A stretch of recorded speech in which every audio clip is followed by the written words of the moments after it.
Fulfill Radio, a voice you can trust. Broadcasting live presents Two Guys and a Bible with Don Preston and William Bell. Join us each week at 7 p.m. Eastern, 6 p.m. Central as we bring you exciting, sound, challenging, and comforting messages regarding the end times. Thank you for tuning in today.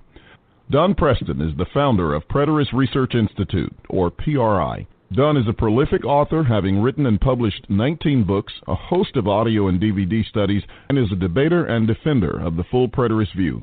His websites are BibleProphecy.com, Eschatology.org, and DonKPreston.com. William Bell is the founder of AllThingsFulfilled.com Ministries and has a website bearing the same name, and has authored 3 books, audios, and DVDs. He has published hundreds of articles and recordings. And now, ladies and gentlemen, welcome to Two Guys and a Bible broadcast with Don Preston and William Bell.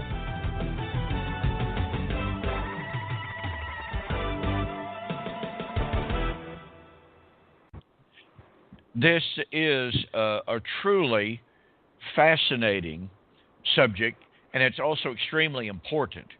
Those who follow dispensationalism, those who are aware of the doctrine of eschatology as it is taught in America especially, know and realize that all you have to do is turn on the TV on any given Sunday or Wednesday night and some other nights as well, and you will hear one TV evangelist after another talking about we are in the last days.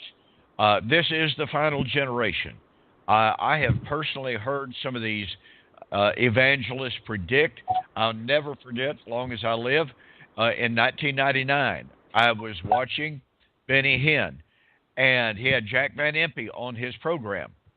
And Jack Van Impe predicted that the Lord could come in the rapture within 6 months. And Benny Hinn feigned surprise and shock and what have you. And they went ahead and talked about it. Are you sure? Are we that close? Benny Hinn inquired. And John Hagee assured him with full confidence that we are that close. And, of course, anyone who has watched, as I said, almost any of these televangelists knows that they've constantly made end-time predictions that the end was coming. Hal Lindsey and his famous 1980s countdown to nowhere. And on and on and on it goes.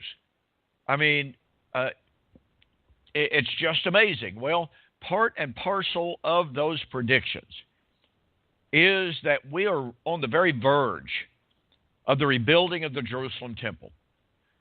Randall Price, who is a scholar in the dispensational world, he joined up with Thomas Ice in 1982, and it was all about, and they wrote a book about rebuilding the temple, and they just absolutely proclaimed that we are nearer now than we have ever been, and the time is right for the rebuilding of the Jerusalem Temple. Well, here we are, 36 years since the writing of that book, and no, it's not being built, and it's not ready to be rebuilt. In spite of what you hear, ladies and gentlemen, and in spite of what you read, we are no closer to a temple being rebuilt in Jerusalem than we were 36 years ago, or at virtually any other period of time. And don't let any of this phantasmagoric news and breaking news and signs of the end convince you that the building of the temple is just around the corner. Now, breaking news just over the last 3 or 4 days is the news that a red heifer, a pure red heifer, has been born in Israel. And my goodness gracious, it's all over the dispensational circles. It is everywhere. And William, I'm getting lots of sound effects coming from your end. I don't know if you can hear me or not. I can hear you. I can't hear a thing I'm doing. Okay. Well, I'm getting some thumping and what have you from time to time. Yeah, but I was testing my mic, but go ahead. Now that I know that I'm broadcasting, that's fine. I won't worry about it. Okay, very good, very good. Okay, anyway, just over the last several days, news has broken that a solid red heifer has been born in Israel. And the rabbis are all Twitter about it. The dispensationalists are all excited about it. Because, as rabbis have said, at different times in Israel's history, all right, without the ashes of a red heifer to purify the Temple Mount and to purify the people, to purify everything that's necessary, you must have the ashes of a red heifer. Just to put this as simply as possible, if they do not have the ashes of a red heifer for purification purposes, there can be no rebuilt temple. Now, let me read you a quote that actually was given in 2014. All right? One Jewish activist at the birth of a red heifer that was supposed to be supposed to be flawless, supposed to be perfect. Then one Jewish activist said this, quote, "We have been waiting 2,000 years for a sign from God, and now he has provided us with a red heifer," unquote. Now, that was in 2014. That was 4 years ago. And let me point out that over the last, from 1997 until the current time, there have been no less, including the one this week, there have been no less than 5 different red heifers that have been born that have initially been claimed to be perfect. Now, let me explain what is meant by perfect. According tradition, history, and the rabbis, a perfect red heifer means there's not so much as one single white hair, not so much as one single black hair. The red heifer must be 100%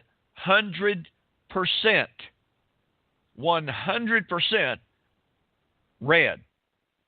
Now, in 1997, a red heifer was born. It very quickly developed some white hairs. In 2002, a red heifer was born. It was declared to be perfect, but it wasn't old enough. And as time passed, it developed multicolored hairs.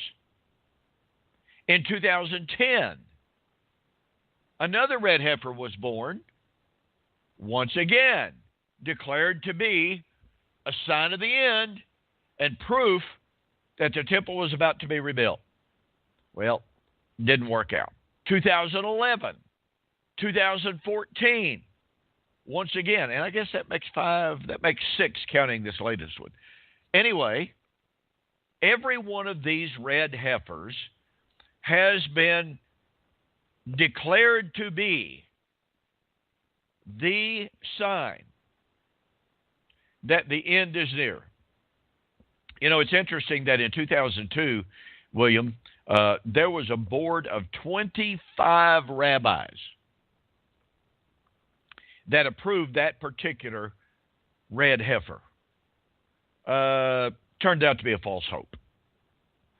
And that's what's happened with every single one of them. Now, sooner or later, let's just look at this from a absolutely purely secular perspective. From the perspective of nothing but genetics, DNA, whatever. Surely, one of these days, given the fact that the authorities in Israel, and by the way, in the United States as well. Some years ago, there was a farm in Wisconsin. There was another one in Minnesota, as I remember, that was dedicated to the task of breeding this perfect red heifer so that it could serve as the sacrifice to purify the upcoming temple. And over and over again, they would claim that they had a perfect red heifer that had been born. And over again, it was shown to be false. But again, just a simple statement. I mean, just from a purely genetic perspective, I mean, if you just keep breeding certain brands of cows that have certain traits, then you would think that sooner or later you'll come up with what you're looking for. Unfortunately, that hasn't happened so far. But again, separate and apart, totally separate and apart from the Bible and prophecy, the more they try, the more likelihood is that they will find, that they will breed and produce a perfect red heifer. Now, of course, the great question is, would that prove that we're in the last days? I'll guarantee you, ladies and gentlemen, this entire subject of the ashes of a red heifer is surely one of the more fascinating aspects of modern dispensationalism. It is surely one of the more fascinating aspects pardon me, of eschatology and the claims that are being made. But what is so absolutely, really, I mean, just unbelievably sad is the reality that those who are looking for, now I'm talking about the dispensational world, those who are looking for the birth of the perfect red heifer are looking for either the continuance of or the reestablishment of the law of Moses. You know, folks, the law of the red heifer, the claims of the red heifer and its necessity for the purification rites is absolutely based upon the Old Testament law of Moses. So, William, what in the world is the problem with everyone looking for the birth of a red heifer so that it can purify a temple? That's a good question. I have no idea, especially, from the perspective that this was all a part of, as you say, the law of Moses. And the law of Moses has ended. That era is gone. That age is gone. The one serious problem with it is the fact that it just makes mockery of the atonement of Christ as the Lamb of God who takes away the sin of the world. The red heifer, of course, was for the purifying of the flesh, but Paul tells you that you learn the distinctions between that ritual and sacrifice as opposed to that of Christ. So that's a big issue with it, from the start. That, to me, and of course, we'll need to get into this even more over the next couple of programs because this is so critically important. But to say that we're living in the time of the ashes of the red heifer being restored is absolutely nothing, as you just mentioned, but the insistence that the law of Moses is still in effect. And yet, here's what's interesting about that. When you talk to dispensationalists, men such as Arnold Fruchtenbaum, men such as Thomas Ice, Tim LaHaye when he was still alive, all of these men absolutely insist that the law of Moses has been done away.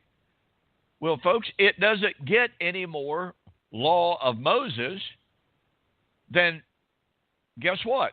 Numbers 19 and the law of Moses, or the law of the red heifer. I mean, that's just simply all there is to it. And the laws concerning the ashes of a red heifer are found in Numbers chapter 19. And we're going to be going over that a little bit later as we continue our discussion of this. But the bottom line is, how do thinking people, good people who love the Lord, how in the world do they latch on to, with enthusiasm and excitement, how do they latch on to the idea of the necessity for the ashes of a red heifer without realizing that they are reimposing, restoring the law of Moses?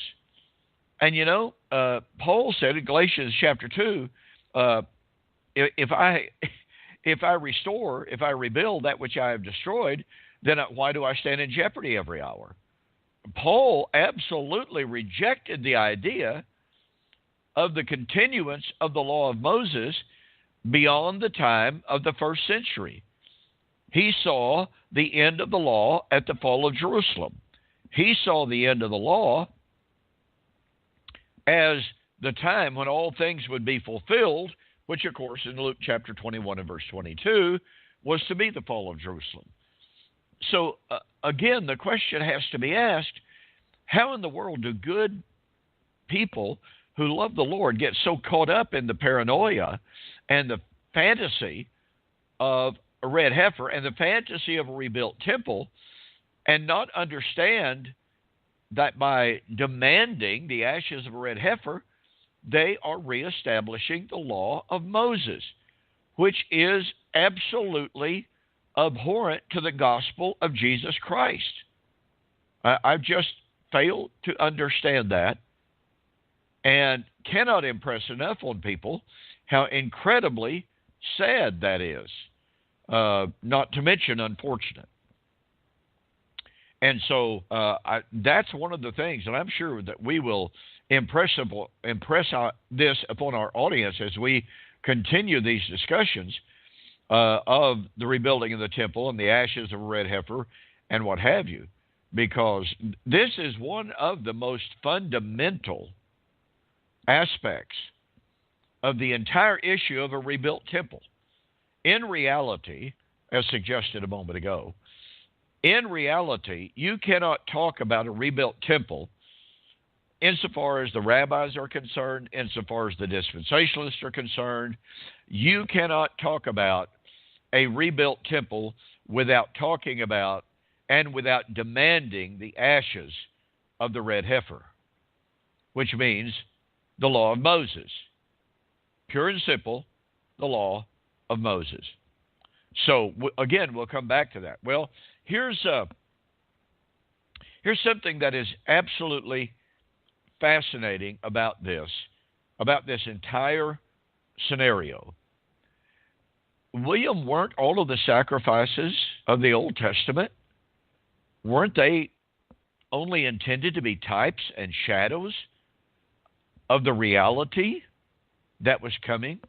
The real sacrifice, the real purification, the real sanctification? Isn't that what the Bible teaches us? Yeah, that's absolutely correct. Colossians 3:17, Hebrews 10 and verse 1. They were all shadows of the good things that were about to come in the first century. So, I've asked people many times, what do you want? Do you want the shadow or the real thing? And all of the things of the Old Testament were nothing, as you say, but shadows and types. So if it is insisted that we have the actual ashes of a red heifer in order to purify a rebuilt temple, then that is, in effect, to go back to a point that we made a moment ago, that is to return to a world not only of the law of Moses, but that is to return to the world of the shadows.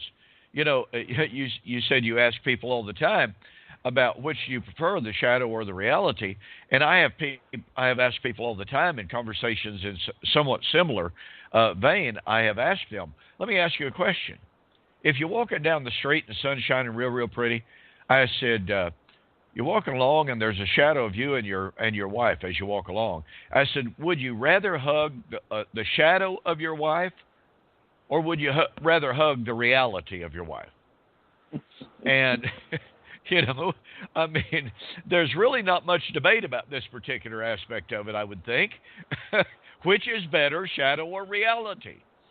And yet that is precisely what we are dealing with when people talk about the ashes of a red heifer. Now, folks, I think it very, very, very important to take a look at what the writer of Hebrews said in Hebrews chapter 9, verse, 11 and 12? Yes, Hebrews 9, 11 and 12. Paul, I still believe Paul wrote it, but he says, Christ has become a high priest of the good things that are about to come, with a greater and more tabernacle, not made with hands, that is not of this creation. Which, boy, that not of this creation language is so fascinating. Anyway, not with the blood of bulls and goats, but with his own blood he entered into the most holy place once for all, having obtained eternal redemption. And then he poses the great question. And he says, if the blood of bulls and goats and the ashes of a heifer, what heifer? The red heifer. So if the blood of bulls and goats and the ashes of a red heifer, sprinkling the unclean, sanctifies to the purifying of the flesh, how much more shall the blood of Jesus Christ, who through the eternal Spirit offered himself without spot unto God, purge your conscience from dead works to serve the living God? Folks, do you see this? Do you see it? Here is the writer of Hebrews setting forth the ceremony of the red heifer. Was it important under Torah? Well, it was critical. Nothing could be done without it. Everything in the temple's cultus, the temple itself, sinners were to be sanctified, purified with the ashes of the red heifer. But what did the ashes of a red heifer do? They purified the flesh. And that's all they purified. Now, it was without any doubt whatsoever a ceremonial and a representative sanctification and cleansing. Now, the reason I know that is this. According to the Jewish rabbis, there have been in the entire history of Israel, from the time of Moses at Sinai until AD 70 and to the present day, according to them, there were and there have been only 9 pure red heifers born. Now that's pretty remarkable over a period of 1,500 years. So according to the rabbis, and this is sort of kind of the way you read about it in the literature, according to the rabbis, from the time of Moses to AD 70, and of course they would also include that until the present day, there have only been 9 red heifers. But here's the fascinating thing. According to the Jewish rabbis, the Messiah himself would sanctify and offer the 10th red heifer. I mean, this is absolutely fascinating stuff. Think about that, folks. The Jewish rabbis said from Moses onward, only 9 red heifers. The 10th red heifer will be in the time of Messiah. And here is the writer of Hebrews contrasting the blood of the red heifers with the blood of Jesus, saying the blood of Jesus is better. Well, what does that tell us? It tells us that the blood of the red heifers was no longer going to be needed, because there's the sacrifice of Jesus. He became, what does it say? Christ became the high priest of the good things about to come. Now, I understand that some translations, there's some translational confusion, if you please, on Hebrews 9, verse 11. Some translations say Christ came as a high priest over the good things that have come. But there's good support for the translation. He became the high priest over the good things that are about to come, from Melo. And that rendering is supported by Hebrews chapter 10, verse 1 and 2, the law being a shadow of good things about to come. And there is no translational problem there. There are no manuscript problems there, textual problems. And so when you look at Hebrews chapter 9, verse 11, in the light of Hebrews chapter 10, verse 1 and 2, then the rendering of about to come has very good textual support and contextual support as well. But again, the idea here is 9 red heifers in 1,500 years. When is the 10th heifer supposed to come? In the time of the Messiah. Here is the writer of Hebrews setting forth Jesus as the sacrifice. Now, I want everyone to pay very, very careful attention to what I'm about to say. He not only sets forth Jesus as a sacrifice better than the red heifer, he sets forth Jesus as the red heifer sacrifice. Now, I know that seems anomalous to us, because the red heifer was obviously a female, and Jesus was not, very clearly. But what does the Bible teach us about some of the distinctive things? What was the nature of the red heifer sacrifice and cultus? Well, let me give you a rundown, see if I can draw this up from memory. A red heifer, number one, had to be absolutely perfect, no flaws whatsoever. And that means no black hairs, no white hairs, no discolored hairs.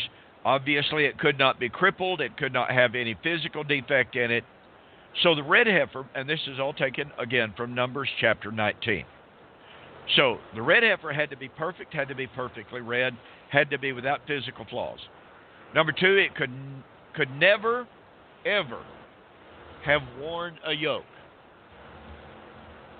Just, that was forbidden. Never had been put to work. Number three, and this becomes something very, very distinctive in regard to the offering of the red heifer.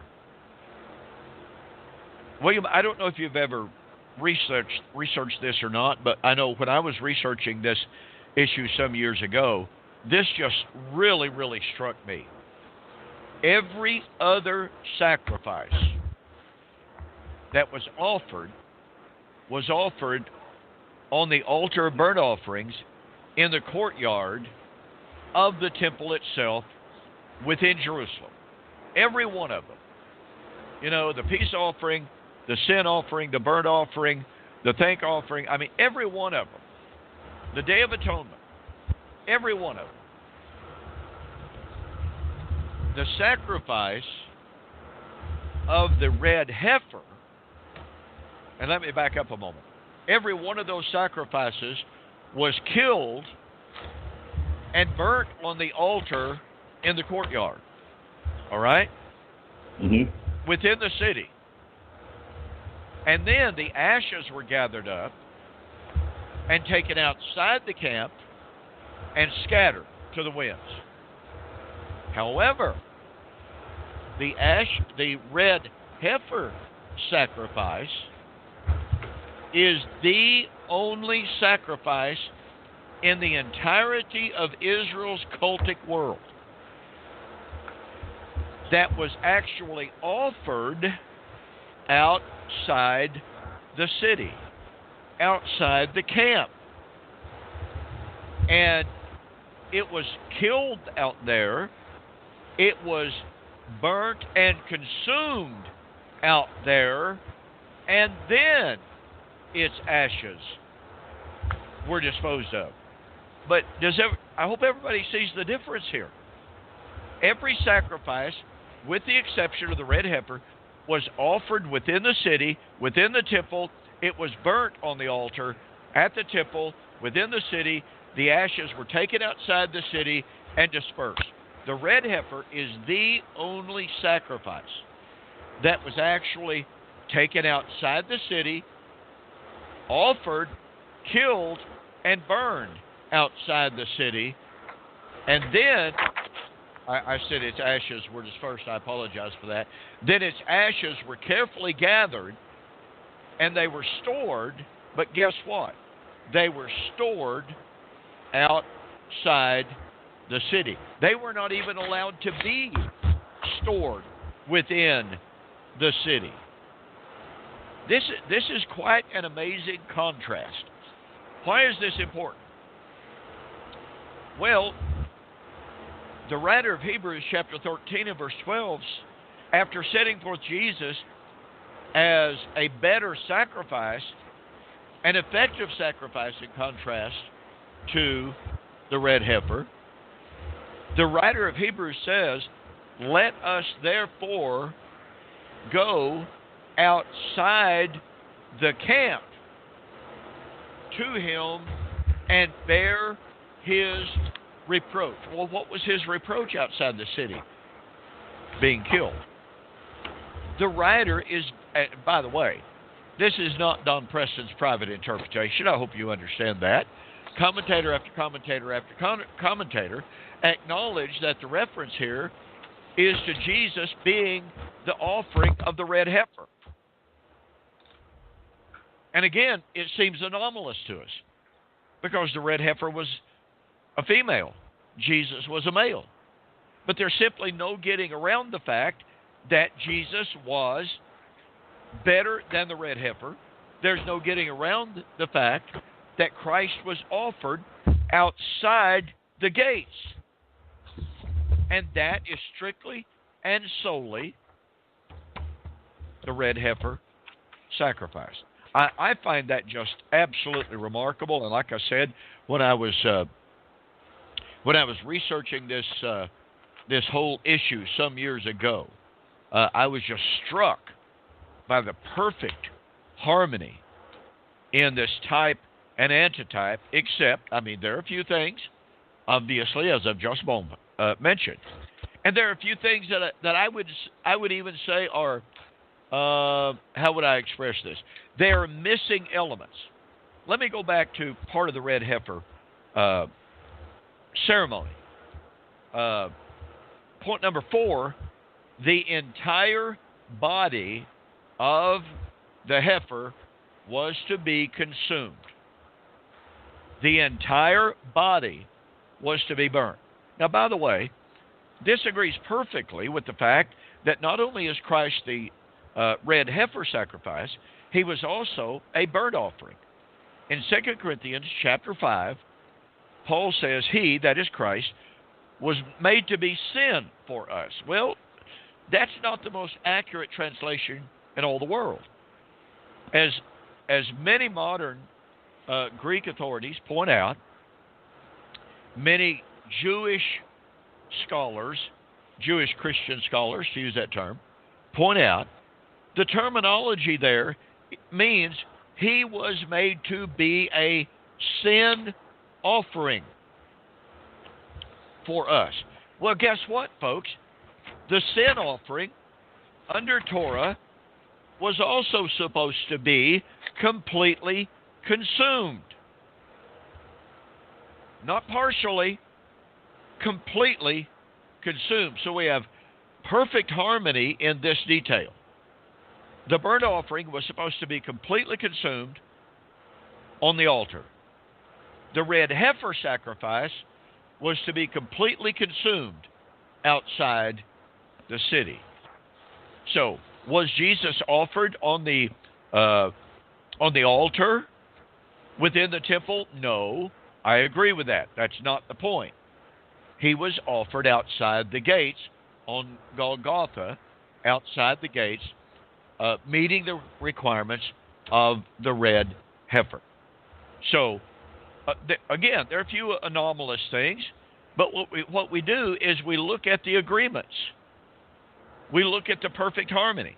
Now, notice that Numbers chapter 19 also says that cedar wood, hyssop, and scarlet were to be added to the fire that was consuming the sacrifice. That's, pardon me.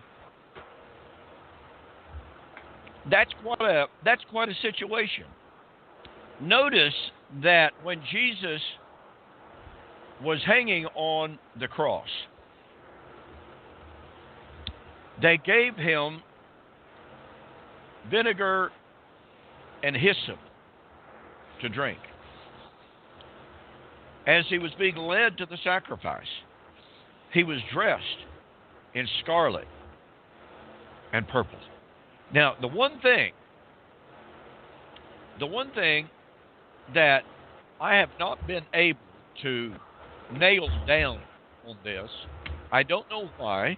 I have not found a single commentary.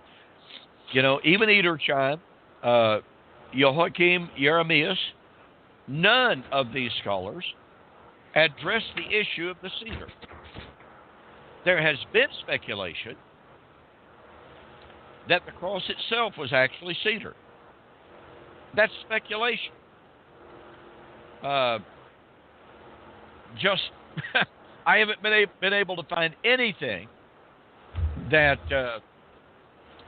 perfectly matches that particular aspect. Now, that it may be, and probably is, I would say, probably due to my own ignorance, because we have the hyssop and we have the scarlet that were there in Jesus' sacrifice. I suspect that somewhere, one of these days, somebody is going to run onto, some ancient writer,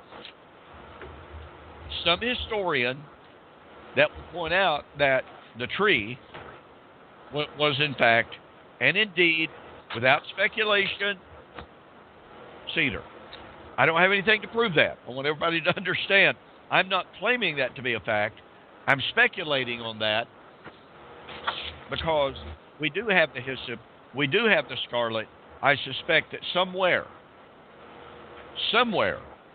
involving Jesus on the cross, Jesus in his sacrifice, I suspect that there's some cedar wood present somehow, some way, in some fashion.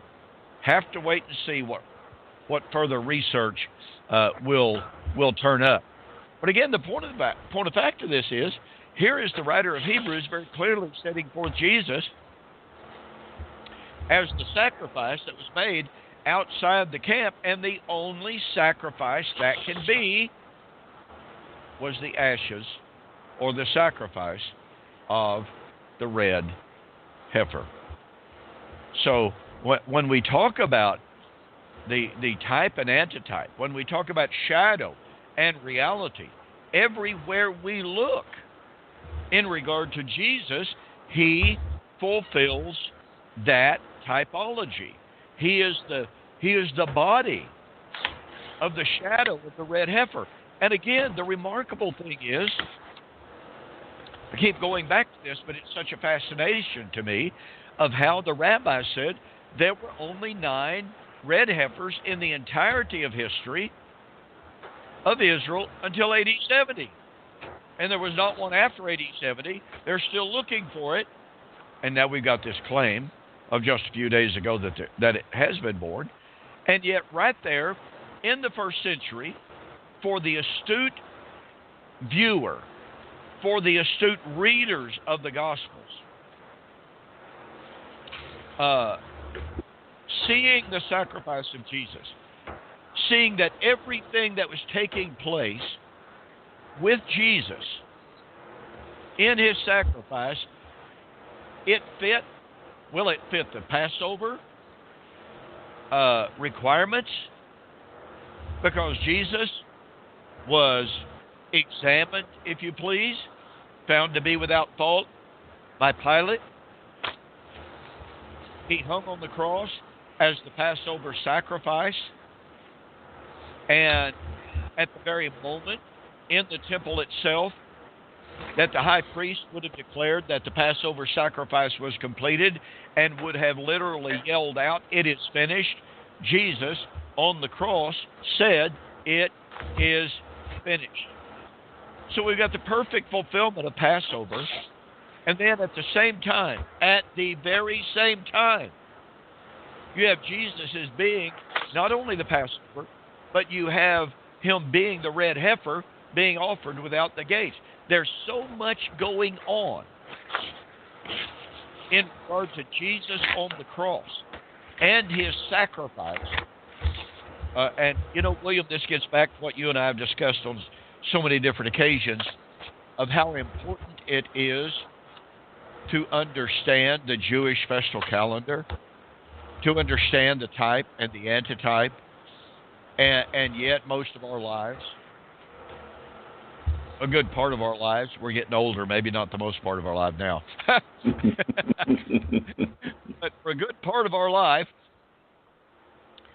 we had no idea about the importance of the festal calendar. Just simply no idea about it.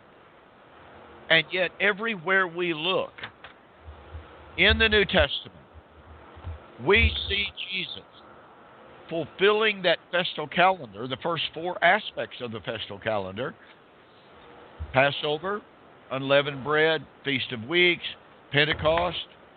Those first 4 feasts were fulfilled perfectly, all the way right up through the day of Pentecost. And then the New Testament writers, over and over and over again, tell us repeatedly they were waiting for the fulfillment of those final 3 feast days: Rosh Hashanah, the Day of Judgment, the consummation of the atonement, and at the second appearing of Christ, and guess what? Sukkot, Feast of Harvest, the day of the resurrection. I mean, to overlook this, to ignore this, is just so unfortunate. And yet we do it all the time. In one Bible conversation after another, people completely ignore the importance, for instance, of seeing Jesus as the red heifer.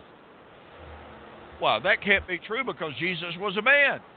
Well, then he was the only sacrifice ever offered outside the gate, and the red heifer was the only sacrifice ever to be offered without the gate, and we're supposed to ignore that.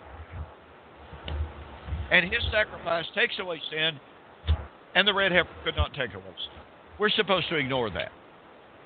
I mean, this gets to how... Let me see how to express this. Ignorance is not bliss. And ignorance is not truth. And ignorance does not... Let me see how to express this. Being ignorant is no excuse for condemning others who have studied the issue a little bit, I'll just simply say this. In my debate with Mac Deaver in 2008, I kept going over the 70 weeks of Daniel and the fulfillment of the fiscal calendar and how important it was to see those elements. And Mac Deaver kept getting up. Why, I've never heard such a thing in all my life. And he would just appeal to the audience. Hey, have any of you ever heard of this? I've never heard about any of this at all in my life. And I got up and I just simply said, Brother Deaver, with all due respect, your ignorance of these things does not constitute error on my part.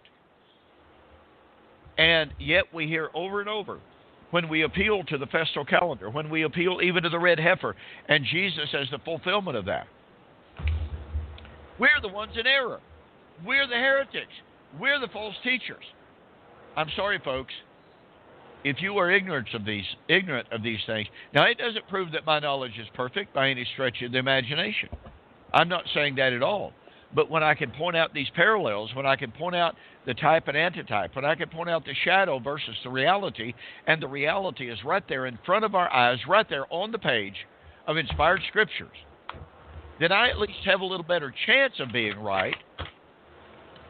If you don't even know about the type and antitype of the red heifer, if you don't even know the type and antitype of Passover, of Pentecost, of atonement, if you don't know anything about those things, and men such as William and myself and David Curtis and a array of others, men such as like Bill Cannengeiser, who passed away recently, who was a brilliant man on the feast days.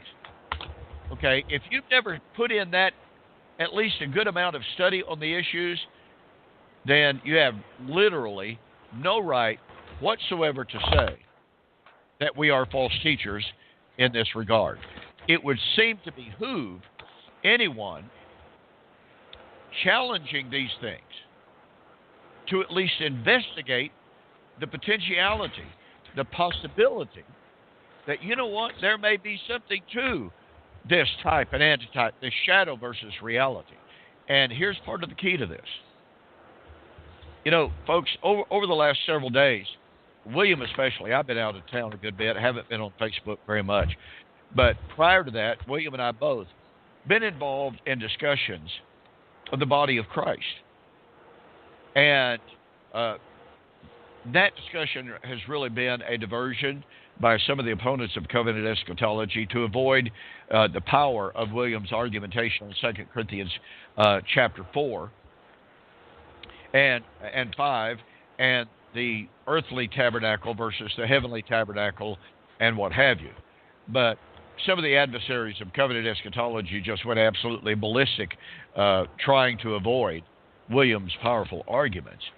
But William and I have been responding with some stuff that has these fellows in outright, full-blown panic and desperation. And it's about to get worse, by the way. Believe me, it's about to get worse. But nonetheless, what they've tried to focus on is a complete denial.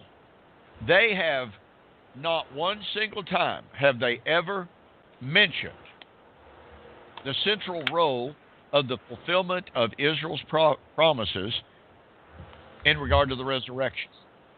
And the bottom line of all that is this, and I could go off into a dissertation, a good long dissertation on it. But the bottom line is this: if the fulfillment of Israel's festal calendar was imminent, coming soon, in the first century, as it very clearly was, then guess what, folks?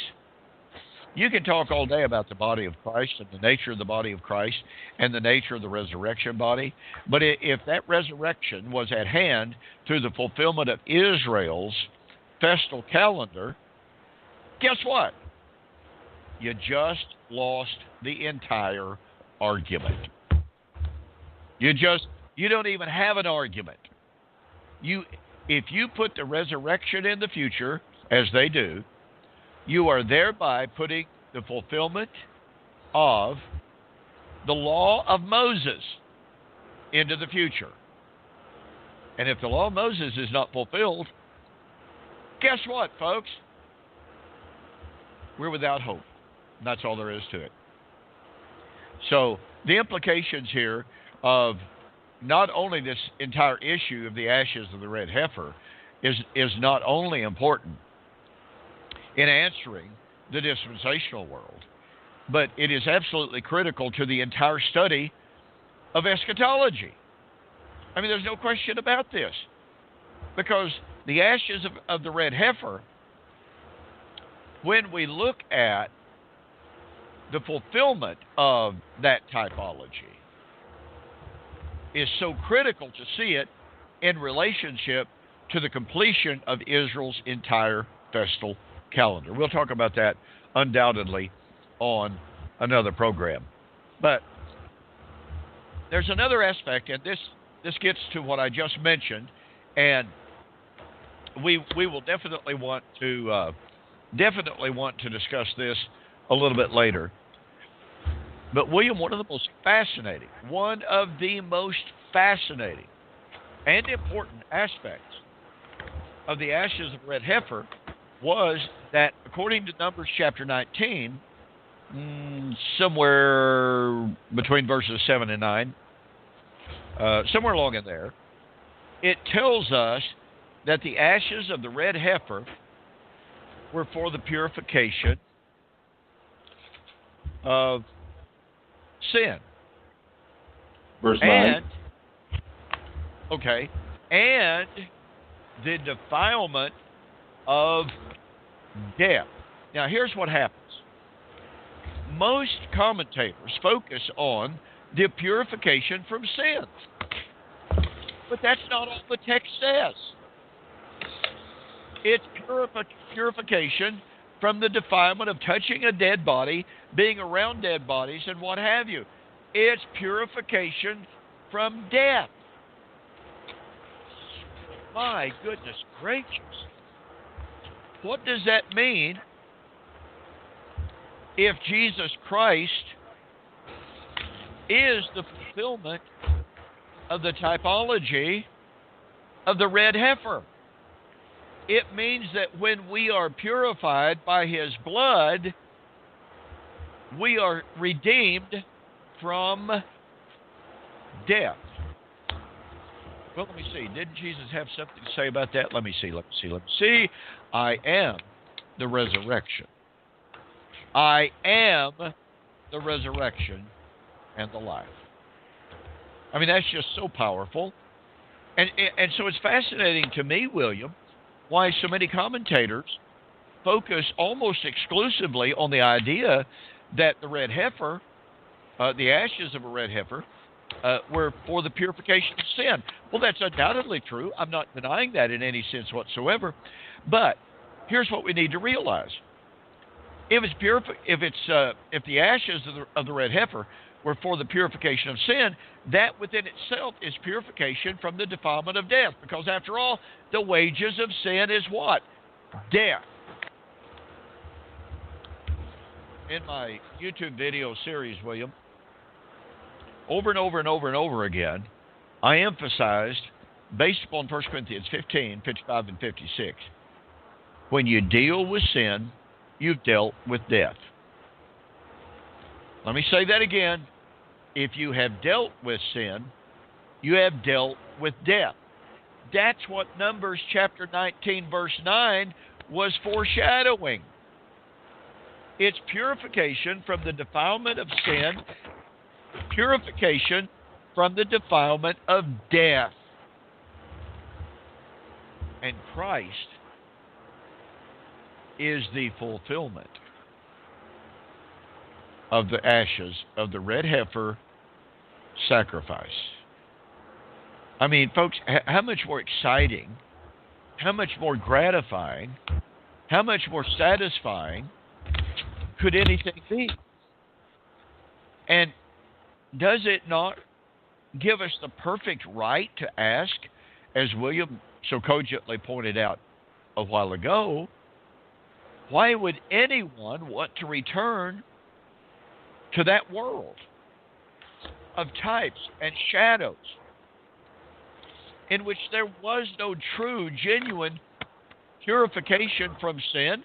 But as Hebrews chapter 9, verse 13 says, purified to the sanctifying of the flesh, but not the conscience. And that's why the writer of Hebrews chapter 9 and 10 says that in those sacrifices, in those washings, in those meats and drinks, they could never take away sin. They could never make the worshiper perfect in regard to conscience. Because after all, let's face it, and we're running out of time very quickly here. Hebrews chapter 10, verses 2 and 3 tells us that in the offering of those sacrifices of the blood of the bulls and goats, there was a remembrance of sin every year. But here's something that's absolutely amazing. William, in the offering of the ashes of a red heifer, and by the way, they would take the ashes of the red heifer, and they would add it to pure water. And by the way, we're talking just a tiny dab, because after all, if you have to have the ashes of a red heifer, and there are only 9 of them from Moses until AD 70, you can imagine how few of the ashes that were actually being used. But what they would do is they would take just a minuscule portion of the ashes, mix it with just a dab of water, and you would come up with a paste. And it was that paste that was then applied to anyone who had come into contact with a dead body. That's what purified them. And here's what's fascinating about this. While every person in Israel had to offer sacrifices virtually every week, every month, every year. All right?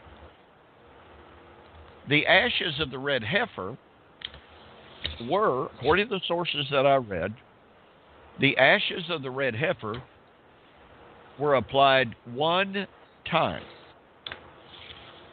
Now, I'll be really, really, really honest here. I do not know how that worked. If that person, once purified by the ashes of a red heifer, if they then came in contact with a dead body again. I am assuming that they would have to be purified by the other sacrifices, and there were other sacrifices that can be offered for purification.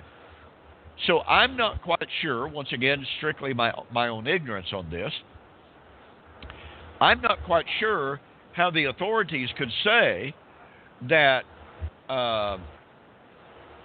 the application of the ashes of a red heifer was kind of the crowning act of sacrifice, that it was only done once, and then turn around and say, well, okay, what about that same person if they came in contact with a dead body again? I don't know how that worked.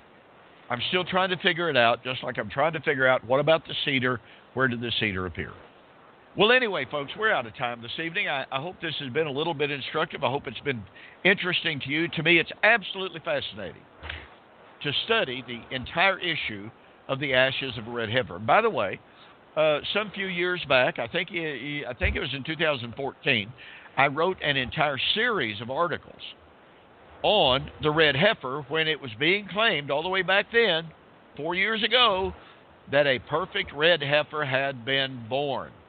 Well, guess what? It didn't turn out to be the perfect one that they had hoped. It was disqualified. But if you go to my website, donkpreston.com, and go down on the blog, and you do a search for red heifer, I'm pretty sure that you will find those articles. But in the meantime, folks, we're out of time. Please share the word. Get your friends, get your neighbors to join with us as we study this fascinating topic of the Messianic Temple and the ashes of the red heifer a little bit. So in the meantime, this is Don Preston, William Bell, Two Guys in a Bible here on Fulfilled Radio, a voice you can trust, saying good night and God bless. Thank you for joining the Two Guys in a Bible radio broadcast. On behalf of Don Preston and myself, we'd like to say have a very pleasant day and may God bless. Until next time, we'll see you on Fulfilled Radio, a voice you can trust.